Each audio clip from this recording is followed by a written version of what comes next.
ان انذروا مقصد بعثت، وہی بھیجنے کا مقصود کہ ڈراؤ اللہ کے عذاب سے، انہ لا الہ، خدا کے عذاب سے بچنے کا طریقہ توحید، انہ لا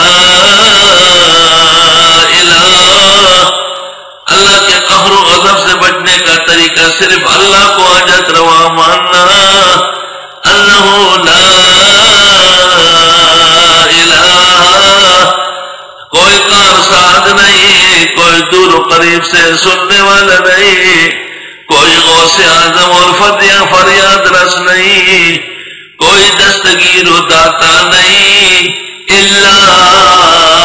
انا، مگر میں ہی ہوں، فاتقون، پس مجھ سے ڈرا کرو، نہ کسی بابے سے ڈرو، نہ درگاہ سے ڈرو، نہ نبی سے، نہ ولی سے، نہ زندے سے، نہ مردے سے، ان انذرو، اس بات کا ڈر سناؤ، انہ لا الہ، کہ بے شک ہے ہی نہیں کوئی حاجت روا، انہ لا الہ، بے شک ہے ہی نہیں کوئی کارساز، انہ لا الہ،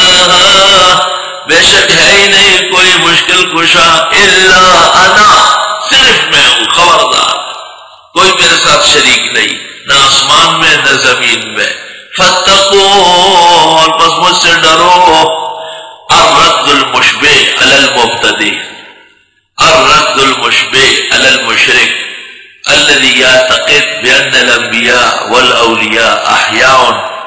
يتصرفون في أقطار الأرض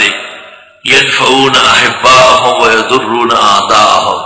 وهذا اعتقادهم كفرا بواحا، فهذا كتاب الله يكذبهم، ينزل الملائكة بالروح من أمره، بھیجتا ہے فرشتوں کو جبریل سمیت اپنی وحی دے کر، علی من یشاء من عبادہ،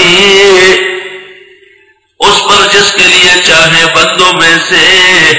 اشارہ ہے کہ نبی مختار، نبی مجتبی، نبی مصطفیٰ، نبی مرتضیٰ، یعنی پسندیدہ ہوتے ہیں، چنے ہوئے،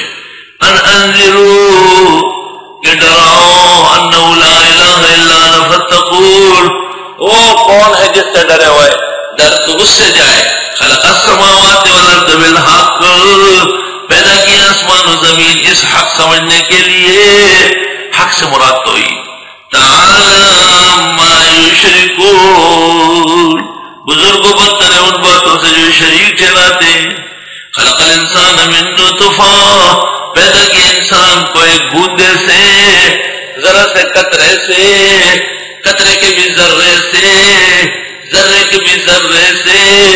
فَإِذَا هُوَ خَصِيمٌ مُبِينٌ، پس ناگہاں بن جاتا ہے جھگڑالو کھلم کھلا، کل ذرا تھا، قطرے کا قطرہ تھا، پھر لوتڑا ہوا، پھر بوتڑا ہوا، پھر یہ چچوندر باہر آیا، اب جو ہے نا گلی کوچوں میں خدا کی توحید کے خلاف پروپیگنڈے کرتا ہے، اور کبھی ایک درگاہ کبھی دوسرا بابا، وہی خصیم،